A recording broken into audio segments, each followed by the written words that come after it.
Shalom à tous, bien-aimés frères et sœurs, grâce et paix sur vous au nom du Mashiach notre homme. Bienvenue au sacerdoce du Nazir, la voix sainte. Je suis le Kohen Hanazi Nezeria, fils d'Israël biologique de la tribu de Lévi. Alors mes bien-aimés, je viens échanger avec vous sur un sujet extrêmement important. Aujourd'hui, je viens vous présenter le ministère, le sacerdoce du Nazir. Alors, beaucoup de personnes m'ont posé la question de savoir, est-ce que nous sommes chrétiens, est-ce que nous sommes musulmans, ou est-ce que nous sommes des kamites?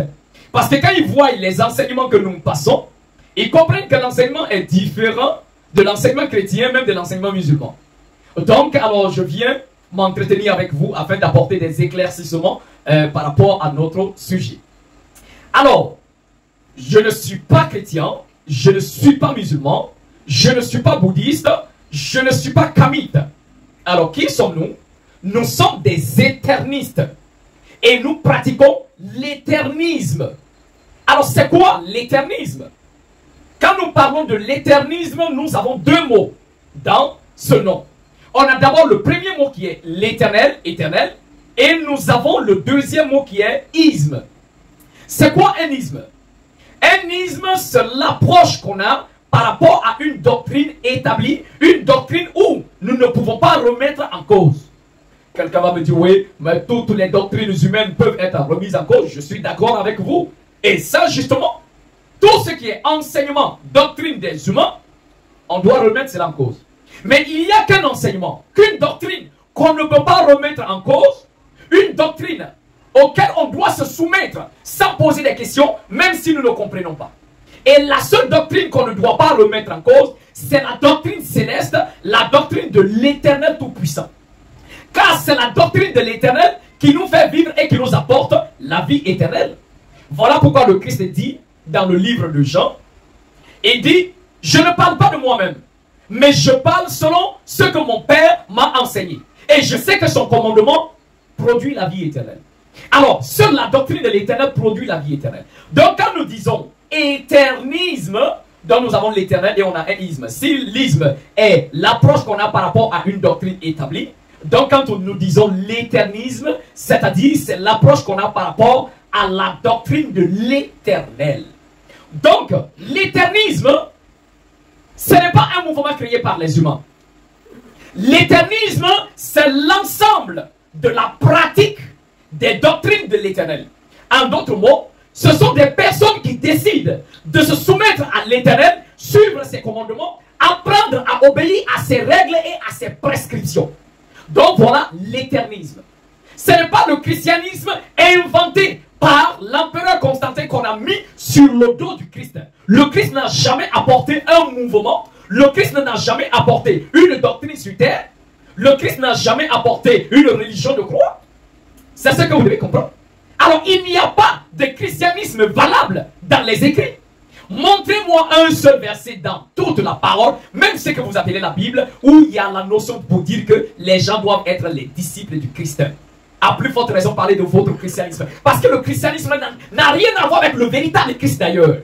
Parce que le christianisme a été créé par l'empereur Constantin. Et au fur et à mesure, ce christianisme va être paganisé par l'église catholique, protestante et évangélique jusqu'à de nos jours. Donc c'est une religion qui n'a rien à voir avec le Christ d'ailleurs. Donc ça, il faut être clair.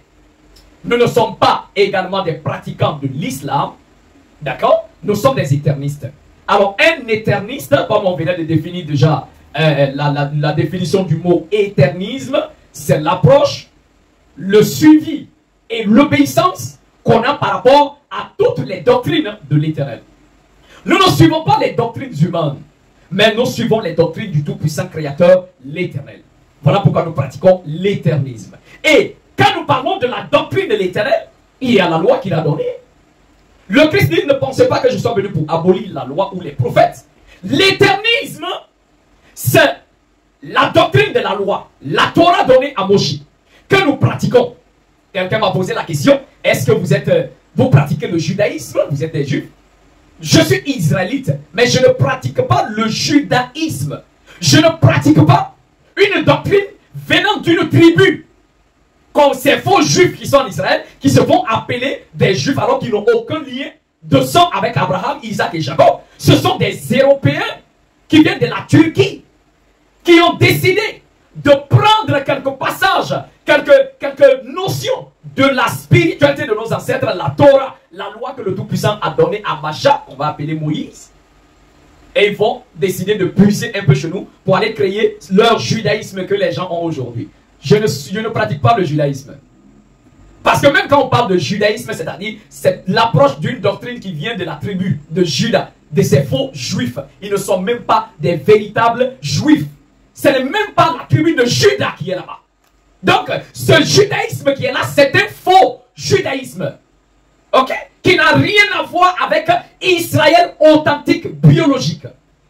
Alors la personne me disait, mais attends, donc si vous pratiquez la Torah, c'est que vous pratiquez le judaïsme. J'ai dit, mais pourquoi? Et il dit, mais non, parce que c'est ceux qui pratiquent le judaïsme qui pratiquent la Torah. J'ai dit, c'est que toi, tu n'as rien compris. Je pratique la Torah, je fais Shabbat, je respecte toutes les lois de l'Éternel, mais je ne suis pas un khazar pour pratiquer le judaïsme. Je suis un éterniste. Un éterniste, c'est quoi? Celui qui est éterniste, c'est celui-là qui est le disciple de l'Éternel. Et la prophétie est claire. Il faut rester dans les écrits. Quand quelqu'un se lève et dit je suis chrétien, montre-moi dans quel passage où il est écrit que tu dois être un chrétien. Dans quel verset? Et d'ailleurs, c'est dans Actes des Apôtres, on dit pour la première fois les gens pour se moquer des croyants au Christ, on dit ce sont des chrétiens. Mais ce n'est même pas le mot chrétien on a prononcé parce que c'était pas et il ne parlait pas le français. Il ne parlait pas le français, alors que chrétien c'est français. Donc ce n'est pas le mot chrétien, mais c'était les suiveurs du Christ. Mais comme eux, ils parlaient le grec, donc ce n'était pas le mot chrétien. Alors, dans le livre d'Ésaïe, le chapitre 53, le verset 13, la parole nous dit une prophétie. La parole dit, tous tes fils seront disciples de l'Éternel, et grande sera la postérité de tes fils. Est-ce que vous avez compris? La prophétie dit, tous tes fils seront disciples de l'Éternel. Est-ce qu'on a dit disciples de Jésus? Est-ce qu'on a dit disciples de Christ? Est-ce qu'on a dit disciples de Mahomet? Est-ce qu'on a dit disciples de Bouddha? Non. Tous tes fils seront disciples de l'Éternel. Donc celui qui est un disciple de l'Éternel, c'est celui-là qui est un éterniste. D'accord? Voilà la réalité. Nous sommes éternistes parce que nous sommes les disciples de l'Éternel. Le Christ était disciple de l'Éternel. Le Christ n'était pas chrétien. Montrez-moi un verset où le Christ était chrétien. Est-ce que je comprends? Le Christ était un éterniste parce qu'il était disciple de l'Éternel. Le passage est clair. Le Christ n'a jamais été chrétien. Donnez un passage qui dit que le Christ était un chrétien. Ça n'existe pas. Mais le Christ était un éterniste parce qu'il suivait les doctrines de son Père, l'Éternel. Le Christ était le disciple de l'Éternel. Comme lui-même nous le dit, on va prendre ensemble le livre de Jean. Jean au chapitre 12, nous lisons à partir du verset 49. Le Christ dit, je n'ai point parlé de moi-même, mais le Père qui m'a envoyé m'a prescrit lui-même ce que je dois dire et annoncer. Et je sais que son commandement est la vie éternelle. C'est pourquoi les choses que je dis, je les dis comme le Père me les a dites. Est-ce que vous comprenez? Le Christ dit, il n'a pas pris l'initiative de parler de lui-même. Il n'a pas pris l'initiative d'établir ses propres doctrines à lui. Mais le Christ dit, c'est son Père qui l'a envoyé, l'Éternel bien sûr. Et son Père lui-même va écrire, prescrire ce que le Christ devrait dire et enseigner. Et le Christ dit, ce que je dis, je le dis exactement comme mon Père me l'a ordonné de dire. Donc voici un très bon disciple qui n'ajoute rien aux prescriptions qu'il reçoit et qui ne retranche rien des prescriptions qu'il reçoit. Parce qu'il sait qu'il y a un maître au-dessus de lui. Donc le Christ était un éterniste. Depuis Adam jusqu'à tous les saints prophètes étaient tous des éternistes parce qu'ils ont tous été des disciples de l'Éternel. Okay? Tous les saints prophètes ont été des éternistes. Trouvez-moi un passage quelque part où on va dire que Abraham a pratiqué le judaïsme, qu'il a pratiqué le christianisme ou qu'il a pratiqué l'islam. Un seul verset, ça n'existe pas. Mais je vous montre par ces passages que tous les apôtres, tous les saints prophètes de l'Éternel, tous les prophètes ont été les disciples de l'Éternel. Et l'Éternel lui-même le confirme de sa propre bouche, non? Alors, Ésaïe, le chapitre 8, le verset 16. Ésaïe 8, le verset 16 nous dit, enveloppe cet oracle, scelle cette révélation parmi mes disciples. C'est l'Éternel qui parle.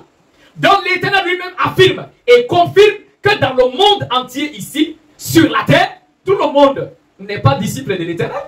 Lui-même le précise, que dans le monde, il a ses disciples. Tout comme aussi Satan aussi a ses disciples, tout comme aussi les humains ont leurs disciples, les chefs religieux ont leurs disciples. Voilà pourquoi ceux qui me suivent, ils ne sont pas mes disciples à moi. D'accord? Ils ne sont pas mes disciples. Tous ceux qui suivent mes enseignements, qui ont compris que c'est la vérité, vous n'êtes pas mes disciples. Mais vous êtes disciples de l'Éternel. Donc vous êtes des éternistes. Alors, maintenant moi je suis peut-être le dirigeant terrestre, humain, des éternistes. Est-ce qu'on se comprend? Donc l'Éternel dit enveloppe ce Torah. Vous allez comprendre même que ce n'est pas toutes les révélations que le Seigneur met à la disposition du monde. Jamais. Voilà pourquoi il dit au prophète, la révélation que je te donne, ce oracle, il faut sceller. Il faut cadenasser. Il faut coder. Pour que mes disciples seulement puissent comprendre. Voilà pourquoi il y a des personnes qui découvrent, quand ils écoutent ma parole, il y a d'autres qui disent, ah ça c'est la vérité, ils ont compris, c'est parce qu'ils font partie des disciples de l'Éternel. Mais il y a d'autres qui vont comprendre, ça rentre ici, ça sort par là. Et ils comprennent, ils disent, mais lui il a dit n'importe quoi. C'est normal parce qu'il n'est pas disciple de l'Éternel. Parce que ce message est codé pour lui. C'est codifié, c'est scellé. Il ne peut pas déceler. C'est normal. Si c'est un disciple de Satan, tant pis pour lui. Il ne comprendra jamais ce qu'on dit. Alors, un autre passage dans Ésaïe, le chapitre 50, le verset 4, il dit, le Seigneur éternel m'a donné une langue exercée pour que je sache soutenir celui qui est abattu. Il éveille. Chaque matin, il éveille mon oreille pour que j'écoute comme des disciples. C'est-à-dire le Tout-Puissant nous donne une langue exercée afin que nous puissions soutenir ceux qui sont faibles, annoncer la vraie parole. Il dit chaque matin, il éveille mon oreille afin que je puisse écouter sa parole, commencer à suivre son enseignement. Donc il éveille mon oreille pour que j'écoute comme écoutent les disciples. Dans le monde, l'Éternel a ses disciples. Et ce sont les éternistes. Que nous sommes. Je ne suis pas chrétien. Je ne suis pas musulman. Je ne suis pas bouddhiste. Je suis un éterniste et je pratique l'éternisme. Donc, si nous avons compris ça, donc nous allons évoluer.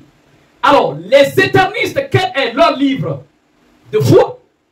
En tant qu'éternisme, je ne pratique pas, je ne suis pas, et je ne suis pas soumis à la Bible chrétienne falsifiée, mélangée par l'Occident. Non. En tant qu'un éterniste qui suit les enseignements de l'Éternel, notre livre de foi, le livre auquel nous croyons et nous sommes soumis, est l'épée justicière. L'épée justicière, le livre de Yahuwah. Le tout-puissant créateur, c'est Yahuwah. C'est la définition de Yahuwah qui donne en français éternel. Yahuwah, c'est en hébreu authentique. Donc, alors, le livre de Yahuwah, l'épée justicière. Si vous voulez, allez-y dans le livre d'Ésaïe. On n'a jamais dit la Bible, mais on dit le livre de Yahuwah. Alors, dans le livre d'Ésaïe, le chapitre 34, le verset 16 nous dit, consultez le livre de l'Éternel. En hébreu, consultez le livre de Yahuwah, parce que le nom de l'Éternel en hébreu c'est Yahuwah. Consultez le livre de l'Éternel. C'est écrit. Prends ta Bible. Le verset clé, c'est devant toi. C'est écrit. Donc, consultez le livre de Yahuwah. On n'a jamais dit consulter la Bible, parce que la Bible est une invention de Rome, du Vatican, de l'empereur Constantin, qui va même essayer de canoniser. Ils vont voler des livres chez nous. Les livres de nos ancêtres. Ils vont voler, ils vont falsifier. Ils vont rejeter des livres qui ne les arrangent pas. Et ils vont canoniser que 73 livres que l'Église catholique va conserver. Et un peu plus loin, le père des protestants, Martin Luther King, il dit, catholique, moi je ne suis pas d'accord avec vous. 73 même là, c'est trop. Donc lui aussi, il enlève d'autres livres et il garde que 66 livres. Dans la Bible chrétienne protestante et évangélique, est 66 livres et la Bible catholique 73 livres. Donc nous ne sommes pas adeptes de la Bible. C'est une pourriture, une falsification. Mais nous croyons et nous sommes soumis au livre de l'Éternel, le livre de Yahuwah qui est l'épée justicière. La parole de l'Éternel est une épée à double tranchant. Hébreu même le dit. Il dit ta parole est une épée à double tranchant. Donc, nous avons l'épée justicière. L'épée de la justice. L'épée de la justice. Si nous voulons vous combattre les faux pasteurs, les faux prophètes, hein, les faux envoyés du diable qui se font appeler serviteurs de l'Éternel, Prenez vos Bibles et puis venez qu'on se confronte. C'est avec l'épée de l'Éternel qu'on va vous déchirer, qu'on va vous déchiqueter. Avec l'épée justicière. Voilà. Voici la réalité.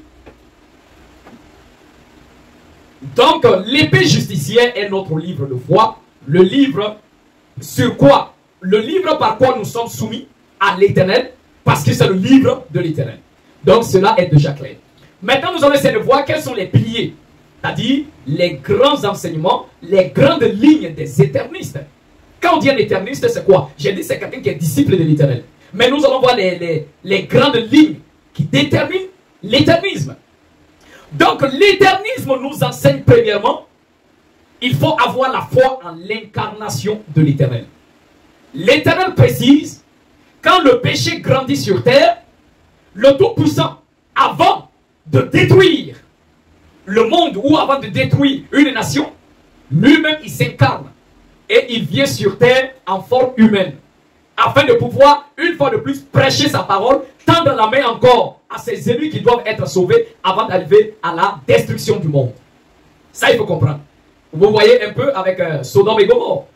Dans Sodome et Gomorrhe, le livre de Genèse 18 nous dit: l'Éternel apparut à Abraham dans les chênes de Mamré pendant la chaleur du jour. Abraham se lève, le verset dit quand il lève les yeux, il voit 3 hommes devant lui. Donc pour la destruction de Sodome et Gomorrhe, l'Éternel lui-même il s'est constitué comme un témoin. Avec 2 anges, ils sont descendus, ils ont pris la forme humaine afin de venir sauver Lot et sa famille de la destruction du chaos qui devrait tomber sur Sodome et Gomorrhe. Donc l'Éternel s'est incarné. Le Christ a également précisé, je le répète, le Christ dans son enseignement a précisé qu'après lui sa mort et sa résurrection, le Père Tout-Puissant allait s'incarner, venir sur terre en tant qu'un messager de vie, afin d'enseigner la voie et la justice aux humains. Le chrétien va me dire, non, mais ça c'est quoi ça? Il faut lire la parabole du vigneron, c'est bien écrit. Dans la parabole du vigneron, un maître a fait une vigne, n'est-ce pas? Il a entouré, il a clôturé, il a fait un pressoir, il a donné à des vignerons et puis il est parti en voyage lointain. Le moment des récoltes, il envoie des serviteurs afin qu'on puisse lui donner sa récolte. Donc, ils se sont jetés sur eux, on a tué certains, outragé d'autres, maltraité d'autres et on les a renvoyés les mains vides. Et une fois de plus, le maître de la vigne dit, mais qu'est-ce que je fais? Il a envoyé encore d'autres serviteurs en plus grand nombre, on les a traités pareil. Il dit, mais qu'est-ce que je fais? Je vais leur envoyer mon fils. Je vais leur envoyer mon fils, peut-être ils vont l'écouter. Alors la parole nous dit que quand ils ont vu le fils, ils ont dit, ah, voici l'héritier, venez tuons-le, afin que son héritage soit à nous. Ils attrapent le fils, ils le tuent. Et quand ils le tuent, Marc chapitre 12, le verset 9 dit, que fera le maître de la vie? Il viendra lui-même. Il ne faut pas te presser. Ah, il viendra, il jugera les vignes, il faut te calmer. Il viendra. Tu es conscient qu'il viendra. Qui est le maître de la vie? Alors, cette parabole, dans l'évangile du jugement, c'est-à-dire dans l'évangile authentique du Christ, le Christ donne l'explication de cette parabole. Mais le christianisme l'a enlevé. Il a enlevé. Dans le christianisme, on ne donne pas, dans la Bible, on ne donne pas l'explication de cette parabole. Pourtant, il y a plusieurs paraboles où le Christ donne l'explication, ils ont mis. Mais par cette parabole, ils ont enlevé. Parce que le Christ détermine que le maître de la vie, c'est son Père. La vigne en elle-même, c'est le monde. Les vignerons, ce sont les humains. Les fruits de la vie, ce sont les bonnes actions que le Père demande de nous. Et il dit les messagers qu'il a envoyés, les serviteurs, pour prendre la part de sa vie. Et il dit ce sont les saints prophètes et les prédicateurs de la bonne loi. On les a maltraités, Isaïe, Jérémie, Ézéchiel, on les a maltraités. Après il dit mais qu'est-ce que je fais? Le maître de la vigne qui est l'Éternel dit, je vais leur envoyer mon propre fils. Peut-être ils vont l'écouter, peut-être ils vont se soumettre à lui. Il a envoyé son propre fils, le Mashiach, le Christ. Ils l'ont tué. Maintenant le verset 9 dit, s'ils finissent de tuer le fils, que fera le maître de la vie? Le maître de la vie, le verset dit, il viendra. Aucun pasteur ne peut connaître ça. Parce que le Christ a toujours dit, depuis même Jean-Baptiste dit, repentez-vous car le royaume est proche. Le royaume des cieux est proche. Le chrétien pense que c'est le Christ qui a apporté le royaume sur terre. Mais quand le Christ vient, qu'est-ce qu'il dit? C'est écrit en bas de votre écran. Le Christ dit, repentez-vous car le royaume est proche. Si c'est lui qui apporte le royaume, il dit, repentez-vous car le royaume est là. J'ai apporté le royaume, mais le Christ dit, repentez-vous car le royaume des cieux est proche. C'est ce qui veut dire que ce n'est pas encore venu. Ça va arriver. Il forme ses disciples. C'est-à-dire le Christ choisit des disciples. Il les enseigne. Il leur donne le mandat de prêcher en disant, allez, guérissez les malades, mais annoncer le message que repentez-vous car le royaume est proche. Mais attendez, est-ce qu'on comprend le français?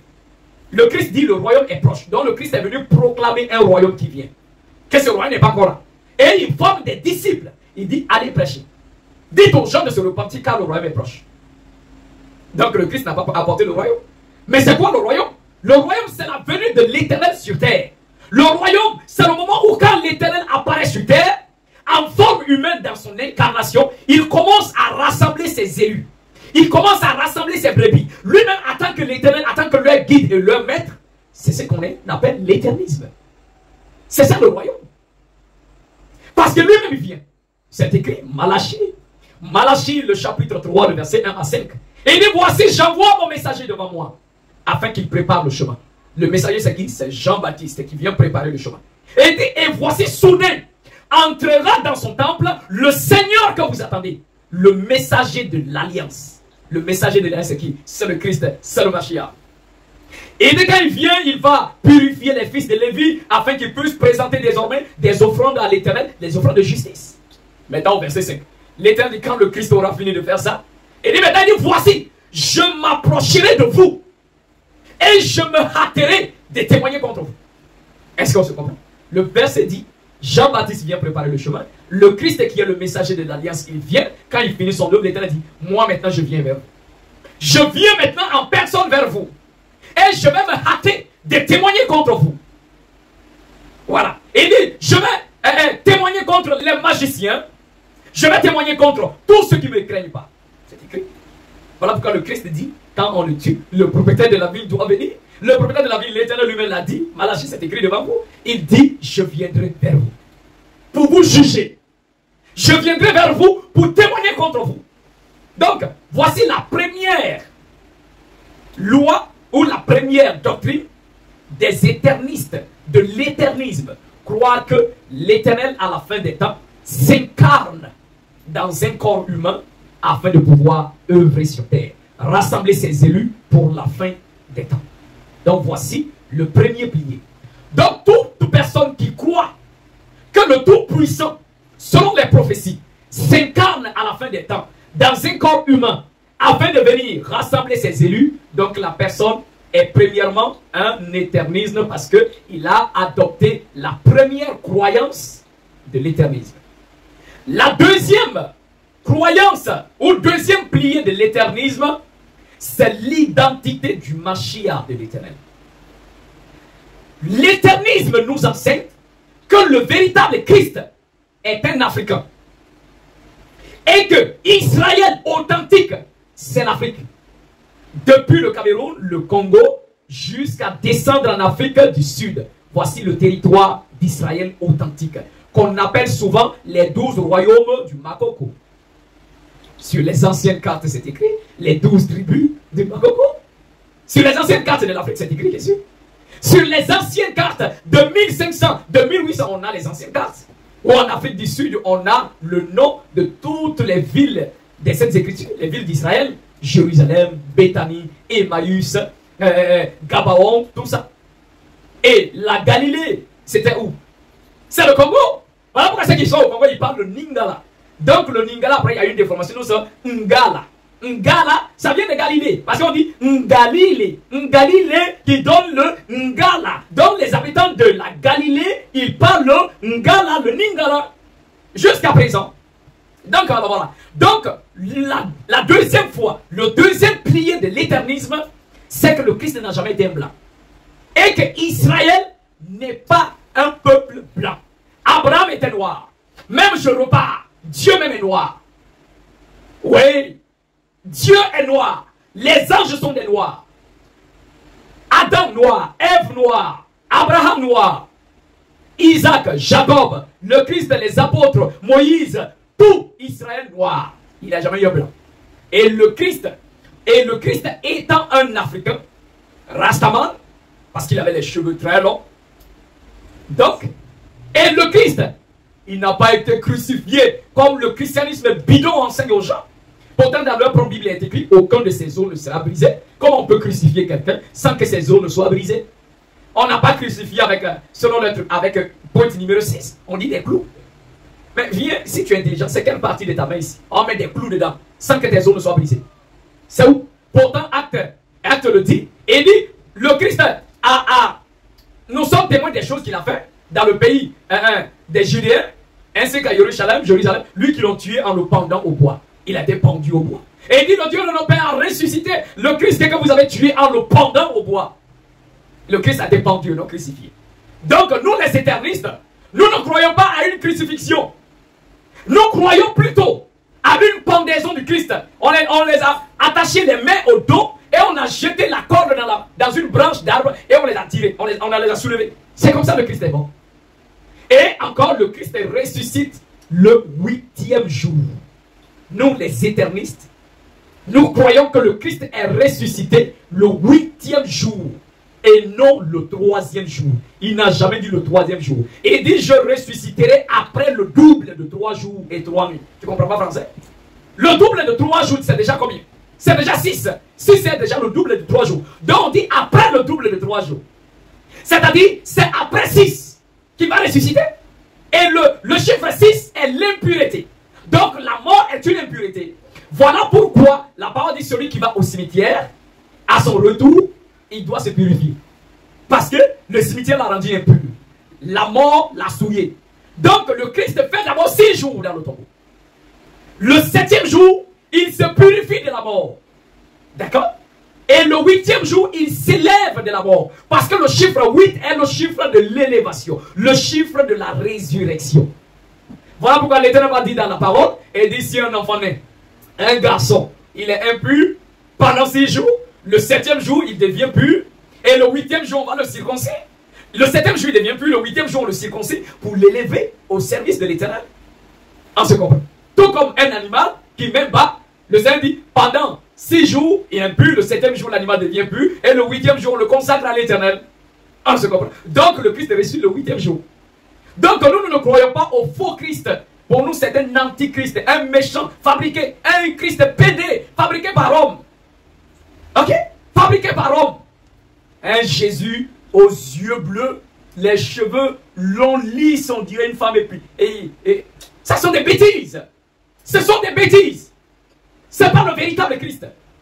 Donc, un éterniste, c'est celui qui croit que Dieu est noir. Les anges sont noirs. Les prophètes de l'Éternel ont tous été noirs. Le Christ était noir. Les apôtres noirs. La Vierge Marie noire. Et que Israël est un peuple noir. Et que Israël, ce n'est pas ces faux-là. Et que le Christ était un Africain. Qu'il est mort. Pas pour sauver les gens. Pas pour être sacrifié par son père, comme le christianisme va enseigner. Mais qu'il a été assassiné par ses ennemis. Parce que son message ne les plaisait pas. Voilà pourquoi le Christ dit dans le livre de Jean, chapitre 8, le verset 40 à 44. Le Christ dit aux pharisiens, vous voulez me faire mourir? Moi qui vous parle de la vérité que j'ai entendue de l'Éternel, ce que vous voulez faire, Abraham n'a pas fait ça. Et dit, vous avez pour père le diable. Car vous voulez accomplir les œuvres de votre père, le diable. L'apôtre Paul dit quoi? 1 Corinthiens, le chapitre 2, le verset 6 à 8. Et nous prêchons la sagesse de l'Éternel, une sagesse que les chefs de ce monde n'ont pas compris. Car s'ils avaient compris la sagesse de l'Éternel, ils n'auraient pas tué le Seigneur de gloire. Donc si les chefs de ce monde avaient compris le plan de l'Éternel, la sagesse de l'Éternel, ils n'auraient pas tué le Seigneur de gloire. Donc en réalité, ils ont tué le Seigneur à cause de leur folie. À cause de leur manque de compréhension du plan et de la volonté de l'Éternel, ils ont tué le Christ. C'est écrit dans votre Bible. Donc un éterniste ne croit pas que Dieu va envoyer son propre fils mourir en sacrifice pour le salut de l'humanité. Cela n'a rien à voir. Un éterniste ne croit pas que quelqu'un est là pour porter les péchés d'autrui. Ça n'existe pas. Il n'y a pas de passation de péché de quelqu'un à quelqu'un d'autre. Ça n'existe pas. L'Éternel dit dans le livre d'Ézéchiel, le chapitre 18, à partir du verset 20. Et de l'âme qui pêche est celle qui mourra. Le père ne portera pas l'iniquité de son fils, et le fils ne portera pas l'iniquité de son père. La justice du juste sera sur lui, et la méchanceté du méchant sera sur lui. Et l'Éternel va dire quoi? Et dit, si le méchant se détourne de sa mauvaise voie, et qu'il revient à moi, qu'il commence à pratiquer mes commandements, il ne mourra pas. Il vivra. Il vivra à cause de la justice qu'il pratique désormais, parce qu'il a changé de voie. Il a changé. Il n'est plus méchant. Il commence à faire le bien. Donc il vivra. Donc voici comment nous sommes purifiés de nos péchés Et comment nous arrivons à la vie éternelle? L'Éternel dit quoi? Dans Ézéchiel, il dit, je vais asperger sur vous de l'eau pure et je vous purifierai de vos souillures. L'Éternel dit également à Adam avant qu'il sorte du jardin, il dit, les hommes purifieront leur péché par l'eau. L'eau et puis l'hysope. Voilà pourquoi Psaume 51, le roi David dit, Seigneur, mon péché est constamment devant moi, mais pardonne-moi. Pardonne-moi mes péchés. Car si tu voulais des sacrifices des animaux, je t'en aurais offert. Mais tu ne prends pas plaisir au sacrifice des animaux. Donc pour cela, lave-moi avec de l'hysope. Et je serai plus pur. Je serai blanc comme la neige. Mais pourquoi David dit ça? Parce que l'hysope est la plante naturelle qui enlève le péché. L'hysope et l'eau enlèvent le péché. Donc un éterniste ne croit pas que c'est par le sang d'un être humain qu'il est purifié. Un éterniste ne croit pas au sacrifice humain. Un éterniste ne reçoit pas la vie éternelle de la mort de quelqu'un. Tu ne peux pas allumer le feu dans l'eau. C'est deux notions contraires. Comment peux-tu obtenir la vie dans la mort? Ça n'a aucun sens. L'évangile de Jean, le chapitre 17, le verset 1 à 3. La parole dit, le Christ lève les yeux et dit, Père, l'heure est venue, glorifie ton Fils afin que ton Fils te glorifie. Car tu lui as donné le pouvoir sur tous les humains afin qu'il accorde la vie éternelle à tous ceux-là que tu lui as donné, le Christ. Or, la vie éternelle consiste à te connaître toi, le seul véritable Dieu, et celui que tu as envoyé, moi en personne, Yahushua HaMashiach. Donc, est-ce que le Christ a dit que la vie éternelle, c'est que quelqu'un meurt? Et dit, la vie éternelle, c'est que toi et moi, nous arrivions à connaître le Père et à connaître l'identité du Fils. Donc, le deuxième pilier de l'éternisme est croire au Christ authentique africain et croire que la vie éternelle qu'on obtient de lui, c'est par son message, par sa parole, la révélation qu'il a eue de son Père. Et non pas par la mort sacrificielle, des trucs bidons que le christianisme invente. Donc voici le deuxième pilier. Le troisième pilier est la foi dans les trois témoins de l'Éternel. Le plan du salut de l'Éternel est basé sur trois témoignages. L'Éternel n'amènera jamais quelqu'un ou l'humanité en enfer sans qu'il ait donné à l'humanité trois témoins. On se comprend. Donc, premièrement, le premier témoin que le Seigneur a envoyé contre l'humanité avec le témoignage, c'est Moïse, Moshe. Moïse vient avec la Torah, la loi de l'Éternel, afin que les hommes puissent faire la distinction entre le bien et le mal, entre la volonté de l'Éternel et la volonté du diable. Donc Moïse est le premier témoin qu'il envoie le premier témoignage. Et quand les gens ont bafoué le témoignage de Moïse, qu'ils ont bafoué les commandements en déformant, le Seigneur suscite le deuxième témoin. Le deuxième témoin qui est le Christ, Yahushua, qui vient avec l'évangile, les prescriptions de son Père, comme lui-même nous l'a dit tout à l'heure dans Jean, le chapitre 12, le verset 50. Et dit ce que j'ai dit, mon Père lui-même l'a prescrit. Donc le Christ vient avec le deuxième témoignage. Et le Christ lui-même dit dans Apocalypse, je suis le témoin fidèle, le commencement de la création. Donc le Christ dit, il est le témoin fidèle. Donc il est le deuxième témoin qui apporte l'évangile. Dommage que Rome, le christianisme, a modifié, falsifié l'évangile du Christ. Tellement modifié. Mais le Christ nous a aussi enseigné, dans l'épée justicière, le Christ a prédit qu'après sa mort, son évangile allait être falsifié, mais qu'à la fin, le Tout-Puissant enverra le troisième témoin qui vient afin de pouvoir apporter le troisième témoignage. Et le troisième témoin, c'est l'Éternel lui-même. Mais comme nous avons déjà parlé, que le premier pilier de l'éternisme est de croire à l'incarnation de l'Éternel à la fin des temps. Donc l'Éternel lui-même s'est constitué comme le troisième témoin. Parce que pour aller détruire Sodome, il y avait trois témoins. Ok? Il y avait l'Éternel lui-même et puis deux anges incarnés pour détruire Sodome. Deutéronome, le chapitre 19, le verset 15, l'Éternel dit, un seul témoin ne suffira pas pour attester ou établir la culpabilité de quelqu'un, quel que soit le péché que la personne commet. Mais c'est sur la déposition de deux ou de trois témoins que l'affaire sera déterminée. Si l'affaire n'est pas trop grave, deux témoins. Mais si c'est quelque chose de trop grave, il faut obligatoirement trois témoins. Donc, le jugement de l'humanité, c'est une affaire très sérieuse. Donc, le Seigneur donne trois témoins. Moïse est le premier témoin. Le Christ est le deuxième témoin. L'Éternel est le troisième témoin. Parce que lui-même prend le corps humain, il s'incarne dans un corps humain et il descend sur terre afin de pouvoir témoigner contre les humains. Il est écrit, Malachie, le chapitre 3, le verset 5. C'est bien écrit. Et les jugements derniers se feront par trois tribunaux dans le livre du Père Abraham. Le chrétien a enlevé ça dans sa Bible. Alors, l'Éternel est le troisième témoin.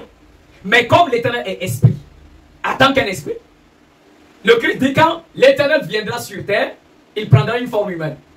Et quand il prend la forme humaine, il sera visible de tous. Il parlera aux hommes. Il mangera même avec les hommes. Il sera avec eux. Qui est l'incarnation de l'Éternel?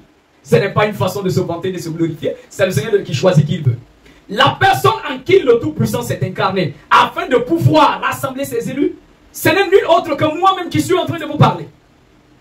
Si quelqu'un croit au gloire au Père, quelqu'un qui ne croit pas, tant pis. C'est sa vie. C'est son existence. Alors, voici, troisième pilier de l'éternisme est de croire aux trois témoins.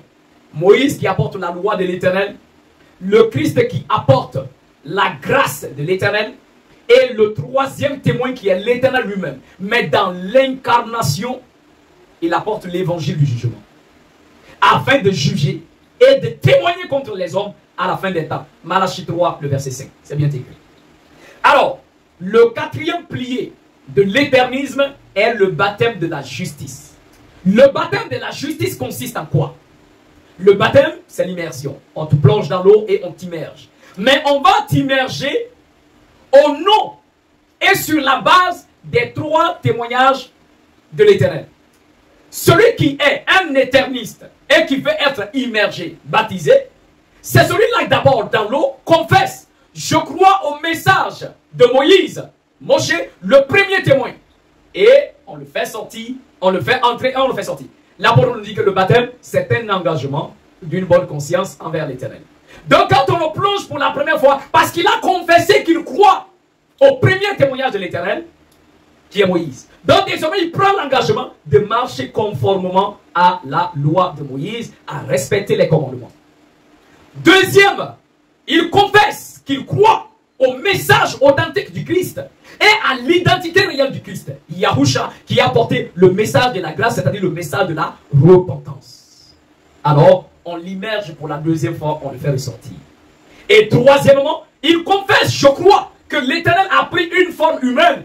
Dans son incarnation, il apporte le message et l'évangile du jugement.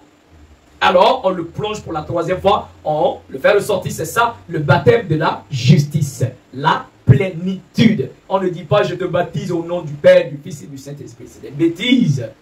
Du Père, du Fils, du Saint-Esprit, c'est quoi? Chez nous, il n'y a pas de Trinité. Il n'a qu'un seul Créateur, l'Éternel.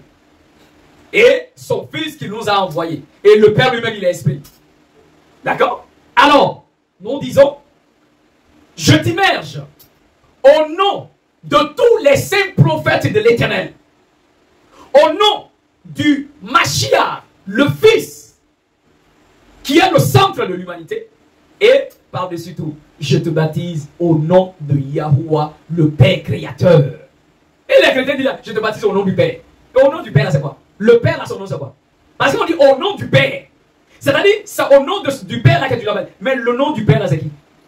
Et il est bête, il vient, je te baptise au nom du Père, au nom du Fils, au nom du Saint-Esprit. Mais le Père, là, comment il s'appelle? Le Fils, là, comment il s'appelle? La parole dit, celui qui fera appel au nom de l'Éternel sera sauvé. Quiconque invoquera le nom du Seigneur sera sauvé. Mais le Seigneur, comment il s'appelle? On n'a pas dit, va répéter au nom du Père. Le Père, il faut dire son nom. Au nom de Yahuwah, le Père créateur. Au nom de Yahusha, le Fils. Et au nom de tous les saints prophètes de l'Éternel. Il n'y a pas de Saint-Esprit. Quel Saint-Esprit? Quel Saint-Esprit? C'est écrit où? En dehors de vos falsifications. Le Père est esprit. On dit le Dieu, le Christ a dit quoi? Dieu est esprit. Et il faut que ceux qui l'adorent par l'esprit de vérité. Donc Yahuwah, ce n'est pas un humain, c'est un esprit, il est esprit. On se comprend. Donc, voilà, on te baptise, on t'immerge. Crois-tu au message, au premier témoignage apporté par Masha Moshe, le premier témoin? Oui, je le crois. Et à partir d'aujourd'hui, je décide de marcher selon les commandements, les règles, les lois de l'Éternel données à Moïse. Je confesse de tout mon cœur et je crois. On t'immerge, je fais sortir.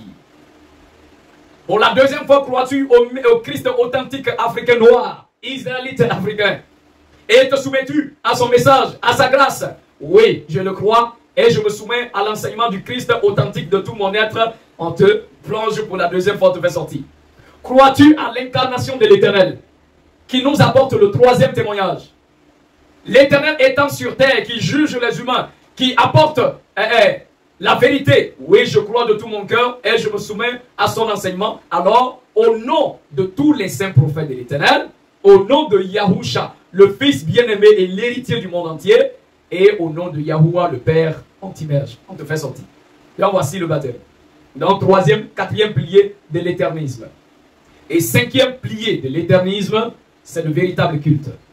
Le véritable culte de l'Éternel qui ne consiste pas à adorer l'Éternel comme un occidental, mais quelqu'un qui décide de suivre l'Éternel en se présentant dans son sanctuaire, dans le sanctuaire du Tout-Puissant, où il y a les autels de pierre, où il y a les autels de terre, les cornes, comme cela est écrit dans la parole. Parce que le Seigneur nous a donné une spiritualité africaine. Donc on adore l'Éternel avec toute la nature. Avec le feu, avec l'eau, la terre, les pierres, tout ce que le Tout-Puissant nous a donné, la véritable spiritualité de l'Éternel. C'est ça le véritable culte. Cela n'a rien à voir avec les bêtises occidentales. Le culte occidental, non, on n'a rien à foutre avec ça. Et sixième pilier, c'est la chute de Babylone. Sortez du christianisme. Le christianisme est la grande Babylone. Et ça doit tomber. Sortez de Babylone. Le christianisme ne vous apportera aucun salut. Aucune paix intérieure. Et le septième pilier de l'éternisme est de comprendre que l'Antichrist est bientôt là et qu'il ne faut jamais, jamais se soumettre à l'Antichrist. Quel que soit tout ce qui peut y arriver, il faut naturellement rester dans la volonté de l'Éternel. Mais déjà, si nous ne devons pas nous soumettre et recevoir la marque de la bête, il faudra d'abord sortir de tous les enseignements de l'Antichrist. Donc, j'ai toujours dit que le royaume de l'Antichrist est le christianisme. Et l'ambassadeur de l'Antichrist, c'est le pasteur. Pourquoi? Daniel, chapitre 7, le verset 25. La parole nous dit, quand l'Antichrist viendra, qu'est-ce qu'il fera? Il espérera changer la loi et le calendrier. Est-ce qu'on se comprend? Mais qui a déjà changé la loi du Seigneur? N'est-ce pas le christianisme? Remplacer le Shabbat par le dimanche? Remplacer le calendrier de l'Éternel par le calendrier grégorien? Supprimer tous les commandements. Donc, le travail que l'Antichrist doit accomplir, et ils l'ont déjà accompli. Alors, voici les 7 piliers de l'éternisme. Alors, il est assez important de comprendre cette réalité-là.